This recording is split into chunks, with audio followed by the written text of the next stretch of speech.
Hey guys, another story of success na naman po ng pagpapagawa ng bahay ang ating matutunghayan ngayon at kung saan isa na naman pong makatagumpay na kababayan natin ang nakapagpagawa ng kanyang pangarap na bahay. So guys, ito po ay saktong budget lamang, studio type na saktong-sakto sa nagsisimula pa lamang na pamilya. Kaya ito po, ibinahagi sa atin ni owner. Baka sakaling po ito ganito rin lamang sukat at ganitong design at ganitong laki ang inyong ipagagawa, ay saktong budget at maaaring ganito rin lamang ang inyong abutin na magagastos dito. Kaya ito po, iisa-isahin po natin ang bawat detalye ng pagpapagawa ng bahay na ito para kayo makapagkumparahan ninyo ito if ever na kayo ay magpapasimula na ng inyong pagpapagawa ng pangarap na bahay. And take note guys, ito po ay bagong gawa lamang, sinimulan po ito noong nakaraang taon na April 2023. Kaya bagong-bago lamang ito at updated po sa nagastos na halaga dito. And also guys, ito po ay mapapanood natin by actual full video house tour na makikita natin kung gaano kaganda at kaaliwalas yung loob nito na ganitong studio type lamang pero pagpasok natin sa loob ay para siyang nasa kondo. So guys, ito po pag-usapan na agad natin yan. So guys, ayon po sa details ni owner, na ang sukat po ng bahay na ito ay 16 feet by 16 feet. Ito nga po ay studio type. Kinonvert po natin ito by the meters at lumalabas po ito na 4.8 meters by 4.8 meters. In total of 23 square meters na abang po ito for the second floor at continuation po pwede ito hanggang 2-story. So guys, ang bahay po nito ay pagmamayari ni Sir Michael Sumagaysay Nabo from Pototan, Iloilo.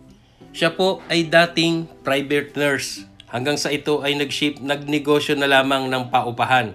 At hanggang sa nakaipon si Sir, at yun nga ang dating pangarap na simpleng bahay lamang noon, ito na nga at naisa totoong buhay at naisa katuparan na ngayon.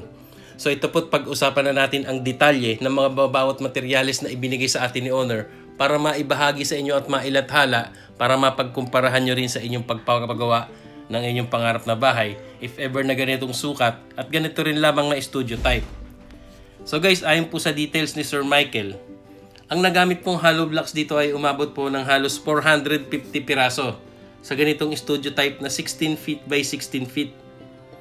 And then guys, sa semento naman po ay umabot po ito ng 200 dahil nga po ito ay abang for the second floor at naka-slab po ang bubong na yan. Ayan po nakikita natin. And about naman po sa mga bakal, ito po ay gumamit sila ng 16mm, 12mm at 10mm. So yun guys, talagang pinatatag po ito dahil abang for the second floor.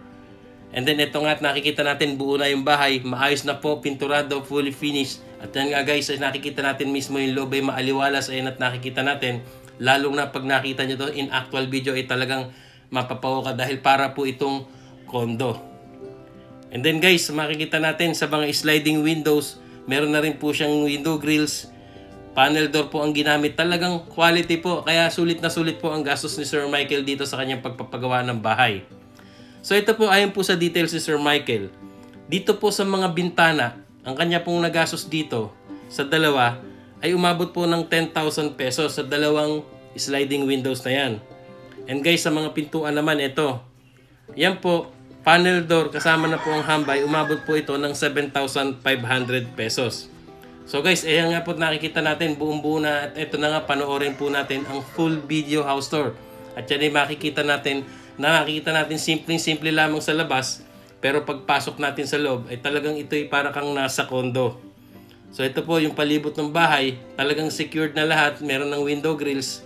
Napakaganda po at ayun nga, ayon kay Sir Michael ay talagang overwhelmed at tuwa po ang kanyang puso na nakita niya ng buong-buo ang kanyang pangarap na bahay. At dito nga nagbunga na ang kanyang pagsusumikap at nakita niya kung saan napunta ang kanyang pinaghirapan at dahil nga doon, ang dating pangarap lamang niyang bahay noon at dahil sa kanyang pagsusumikap, ito na nga at naisa totoong buhay at naisa katuparan na ngayon.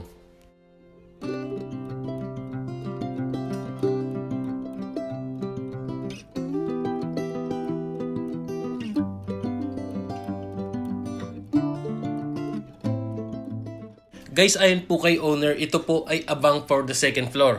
At ito po ay naka-slab na po yung bubong nito kaya okay na okay po ito dahil pwede ka pang mag-continue. Ang kagandahan nga po dito ay napasimula na ni Sir at natapos na at ito nga po ay natitirahan niya. Kaya kapatid, ako, ikaw, tayo, anuman uri ng ating trabaho, OFW man or hindi, kayang-kaya rin po natin makapagpagawa ng bahay. Basta po buong puso natin itong pagsusumikapan, lalong-lalo na ito'y para sa ating minamahal na pamilya. Kahit magpaumpisa po tayo hanggang biga, pag nakaipon, palagyan po natin ng bubong hanggang sa unti-unting ma-finishing, hindi po natin namamalayan nakakabuo na pala tayo ng ating pangarap na bahay. At yun nga guys, napakasarap ng feeling natin na dati ini-imagine at pinapangarap lamang natin noon at hindi natin namamalayan dahil sa iting pagsusumikap at pagtsatsaga, yung bahay palang pinapangarap natin ay unti-unti na palang nasa sa katuparan na ngayon. Kagaya nga po nito ni Sir Michael, ay talagang napagtagumpayan na niya at hanggang sa ito'y mag-iipon pang muli at mapagdugtungan ng second floor at mas lalo po siyang magiging masaya dahil ito po ang kanyang pinangarap. Kagaya nating lahat, simpleng bahay para sa ating minamahal na mahal sa buhay. So yun nga guys, nakita po natin ang kabuuan ng bahay na ito ay tunay ngang napakaganda. Simple lamang, studio type, maliit man o malaki, ang importante nga ay ating sariling bahay ito.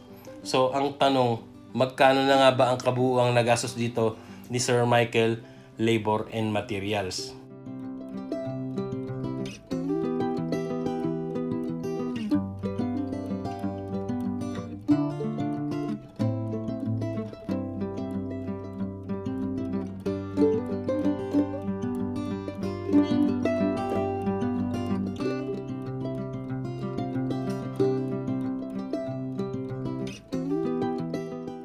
So guys, ito po ayon po sa pagdetalye at pagsisiyasat ni Sir Michael sa pagkukwenta. Dito po sa pinagawang bahay na ito na studio type na ganitong kalaki at fully finished na pinturado na at naka-slab. Sa napanood po natin video na ito, sa kanya pong pagsisiyasat ayon kay Sir Michael, yung ganito pong sukat na 16 feet by 16 feet na studio type at ito po ay almost 23 square meter. Lahat po ng ito, ayon po kay Sir Michael, ang kanya raw pong nagastos dito, labor and materials, ay umabot na raw po ito ng halagang 350,000 pesos.